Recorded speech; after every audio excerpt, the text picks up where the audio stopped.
என் name Shabana. நான் mount ரோட்லேருந்து வந்திருக்கேன். இவ்வளோ நாளாக நாங்கள் சென்னையில் இருக்கோம். இது மாதிரி நாங்கள் ஃபெஸ்டிவல் வந்து பார்த்ததில்ல. ஸோ நான் அங்கே வந்து சும்மா சுற்றி பார்க்க தான் வந்தோம். அதர் ஸ்டேட்லேருந்துலாம் வந்து எங்களுக்கு வந்து என்டர்டெயின்மெண்ட் பண்ணுறாங்க. அது பார்க்கும்போது ரொம்ப ஹாப்பியாக இருக்குது. எங்கள் ஃபேமிலியில் எல்லாருமே வந்திருக்கோம். ரொம்ப ஹாப்பியாக இங்கேருந்து போகிறோம். செம்மையாக இருந்துச்சு. சூப்பராக என்ஜாய் பண்ணிட்டு போகிறோம். நாங்கள் அது நம்ம கல்ச்சர் இல்லாம பர டான்ஸ் மட்டும் இல்லாம மணிப்பூர்ல இருந்துலாம் வந்து பண்ணியிருந்தாங்க. சூப்பரா பண்ணியிருந்தாங்க. பறை ஆட்டம்லாம் சூப்பரா இருந்தது. நம்ம தமிழ்நாட்டு கவர்மெண்ட் வந்து சூப்பரா பண்ணியிருக்காங்க. ஸோ அவங்களுக்கு ரொம்ப ரொம்ப தேங்க்ஸ். இப்போ இன்னும் இருக்கு, கரகாட்டம் எல்லாம் இருக்குன்னு சொல்லியிருக்காங்க. அதுவும் பார்த்துட்டு தான் போவோம்.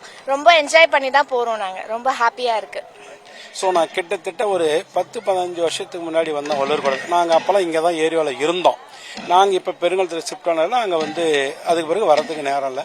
ஸோ இப்போ என்னுடைய குழந்தைகள் ஒய்ஃப் எல்லாம் கூப்பிட்டுட்டு வரும்போது பார்க்கும்போது ரொம்ப நல்லா இருக்கு, இன்ட்ரெஸ்டாக இருக்குது. என் குழந்தைங்க இன்னும் கொஞ்சம் நேரம் கழிச்சு போகலான்னு தான் சொல்லுவாங்க. எல்லாத்தையும் பார்த்து தான் நாங்கள் போவோம். ரொம்ப சந்தோஷம். தமிழ்நாடு அரசுக்கு ரொம்ப நன்றி. நல்லா இருக்கு. இதனால மக்கள் இந்த காலத்தில் வந்து போனு அது இதுன்னு ரொம்ப அடிக்ட் ஆகிருக்கிறாங்க. ஆனால் அதெல்லாம் விட்டுட்டு இந்த மாதிரி இசை சங்கம் நிகழ்ச்சியை பழைய காலத்திலலாம் கற்றுக்கிட்டாங்கன்னா இன்னும் ரொம்ப நல்லாவே இருக்கும்.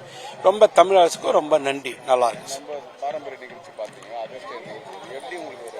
இல்லை, பாரம்பரிய நிகழ்ச்சி நம்ம பார்த்தோம்.